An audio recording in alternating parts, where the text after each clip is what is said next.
طالبانو د افغان پوځ چورلکي نیولي دي.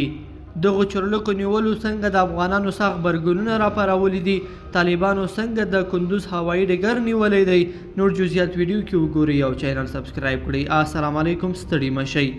له چورلکي سره د طالبانو اخیستل شوي عکس د افغانانو غبرګونونه راپارولي دي.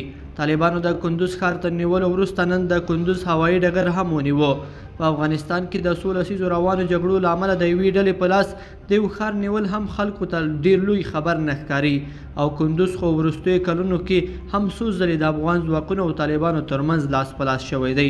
خو د طالبانو لاسته د کندوز د هوایي ډګر لوېدو غبرګونونه راپارولي دي.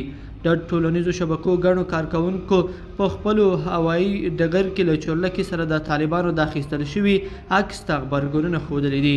د فیسبوک او ټویټر یو شمېر افغان کاروونکو لیکلي دي چې هسې نه د دوی په ونه یو ځل بیا د کباړ بازار تود شي او چورلکي د کباړ په نوم په نورو هیوادونو ته قاچاق شي او هلته خرڅ شي. دوی په خپلو لیکنو کې طالبان ننګولي دي چې که رښتیا هم افغانان وي د خپل هیواد د شتمنۍ او بیت المال ساتنه به کوي.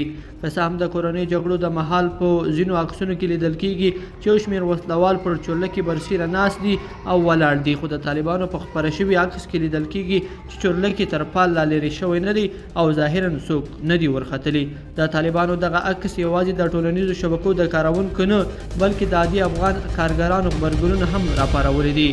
65 کلن سلیم کاکا چې د کابل په دې افغانان سیمه کې د کراچۍ پر سرتو کې پلوري د طالبانو د دغه عکس په لیدو تان ته وویل پخوا موږ ډېرې الوتکې لرلې، ځینې یو شمېر پیلوټانو نورو هیوادونو ته وتښتولې او ځینې یې کباړ شولې، خو کله چې ترې وپوښتل شي اوس هم فکر کوي چې همداسې به شي. په ځواب کې وویل اوس خو افغانان هوښیار شوي دي، ګوند یو داسې ونه شي، خو جګړه کې د پردیو ګټې دي، افغانان یوازې پکې وژل کېږي، د هر څه امکان شته. افغانان په داسې حال کې د طالبانو لاسته د چورلکو د لوېدو په هکله غبرګونونه ښیي چې تر اوسه څرګنده نه ده چې د کندوز په هوایي ډګر کې د طالبانو لاسته څو چورلکي لوېدلې دي.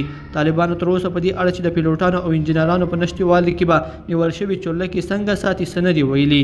لیدونکو په دې هیله چې دا مطلب به مو تر پایه لیدلی وي. که مو دا ویډیو خوښه شوې ویډیو لایک کړئ او چینل سبسکرایب کړئ. تر بیا ښه وخت.